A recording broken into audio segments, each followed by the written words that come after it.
এখন তাহলে কত হাজার মুরগি আছে? বর্তমানে 2 থেকে 4 হাজার। 4,000। এবার মুরগির টেকার রেট কেমন? আজকে বিট হয়েছে গতকালকের বিট, এটা কন্ট্রাক্ট সেট তো আজকে 150 বা 55 টাকা, সঠিক জানি না। মানে কিছু সময় পরে আর কি তথ্য জানতে পারবো। পাইকারি রেট? পাইকারি রেট মানে ঢাকার কাপ্তান বাজারের রেট আর কি 155 টাকা হইতে পারে, 50 বা 60 এর ভিতরে আর কি আনুমানিক। বর্তমানে বাজারেরটা একটু ভালো, ওই রমজান উপলক্ষে আর কি। কোম্পানি রেট কেমন দেয় মনে করেন মুনাফা?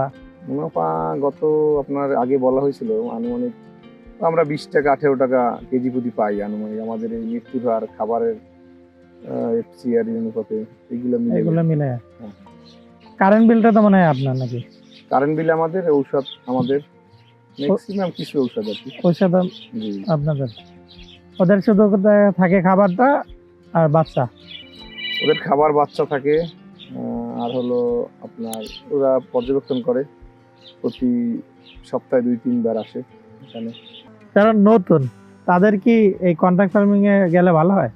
প্রথমত ভালো, আমার এই রিসেন্টলি আমার এক ভাগ্নি আছে, উনি কৃষি অফিসার, আমার আপন খালাতো বোনের ছেলে, ওরেও আমি এডুকেট দিছি আর কি এই বিষয়ে। ও বললো তো ভালো, আলহামদুলিল্লাহ। একজন কৃষি অফিসার তো অনেক বুঝাই আর কি, বুঝাই এটাকে। হ্যাঁ, এও করতেছে আর কি, আর খুব ভালো। এ বললো যে মামা ভালো।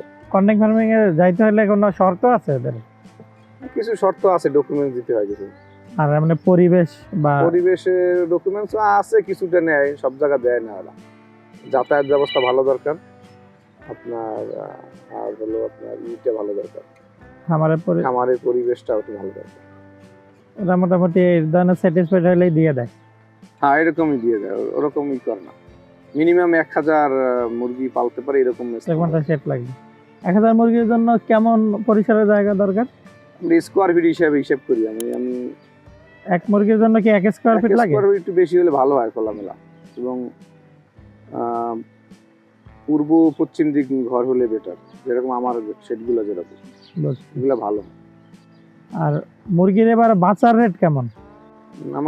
আমাদের এই যে ফার্মে তো কন্ট্যাক্ট করা, একরকমই বাচ্চার রেট নেয়, 40 টাকা সবসময়, কম থাকলেও এরকম, না মানে এই যে বাইসে আছে যে মানে কম বেশি না, যেরকম আমরা পাই এর চেয়ে একটু বেশি। শীতে নাকি একটু ভালো থেকে নাকি শীতের সমস্যা? শীত আবার এখন একটু গরম পড়ছে, এর জন্য একটু ঠান্ডা লাগছিল মুরগি, তা আলহামদুলিল্লাহ বেশি যায় না আর কি। আমি 4200 মুরগি পাই, 200-র মতোই মারা গেছে। মানে 4200 বোনাস নাকি? না, 4000 মানে শতকে 5টা, মানে স্বাভাবিক আছে। স্বাভাবিক আছে। হ্যাঁ, একদম বেশি।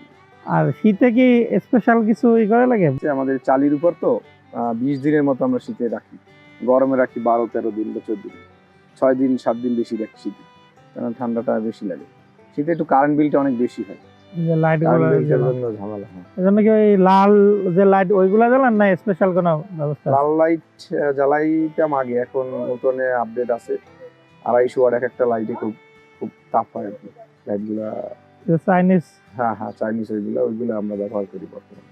এবং ওইটা আবার কন্ট্রোলার আছে আমাদের, যতটুকু হিট হয় আমরা যতটুকু মাত্রা দিব, 30 ডিগ্রি 35 ডিগ্রি যতটুকু দেবো ততটুকু হয়ে অফ হয়ে যাবে। হ্যাঁ, এগুলা নতুন লাগানো হয়েছে, এই দিয়ে শুরু করছে।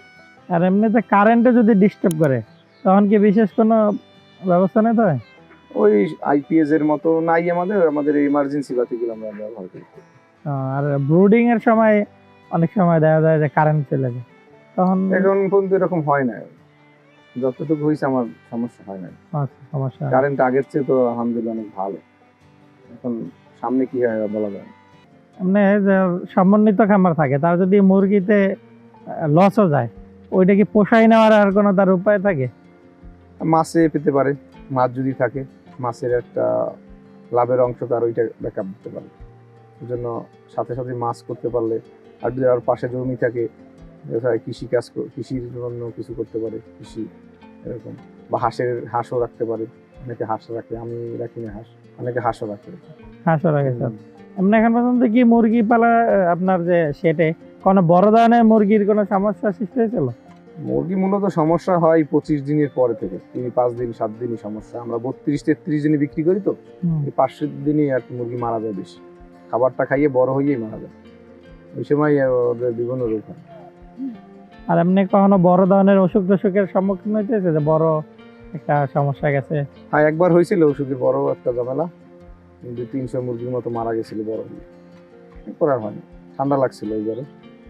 এবার তো ওরকম বড় ধরনের আমার হয় না কিন্তু, যাক, তা ভালো। 18 ব্যাচের ভিতরে হয় না।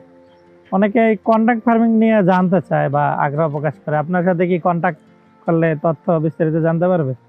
হ্যাঁ, প্রয়োজন যদি হয় কারণ মানে নতুন ফার্ম করবে বা আগে অন্য নিজেরা করছে, কন্ট্যাক্ট সেটা আসবে, তাহলে আমার সাথে যোগাযোগ করতে পারে, তাহলে আমি একটা ভালো সাজেশন তারা দিব। এবং সবাই যেন ব্যবসার সাথে জড়িত হয়, সে যে ব্যবসায়ী হোক সৎভাবে তো মুরগি ফার্মে আসতে পারে। যদি সে করে, নিজের মন থাকতে হবে যে আমি করবো এটা, মানে নিজের উপর এক্সপিরিয়েন্স থাকতে হবে যে আমি এই ব্যবসাটা আসলে করে কিছু করতে পারি কিনা, দেখতে পারে আর কি, শুরু করতে পারে। আপনার এই যে দীর্ঘদিনের যে মুরগি পালার যে যাত্রা বা মুরগি খামারের, সমন্বিত খামারের, এখন পর্যন্ত আপনার মানে অর্থনৈতিক ভাবে নিজের এই ব্যবসাটা কেমন মনে হয়? নিজের টাকা থাকলে তো ভালো, কিন্তু লোন ধার উদ্ধার করলে তো পেইন অনেক অনেক রকমের বিভিন্ন বাধার সম্মুখীন হতে হয়।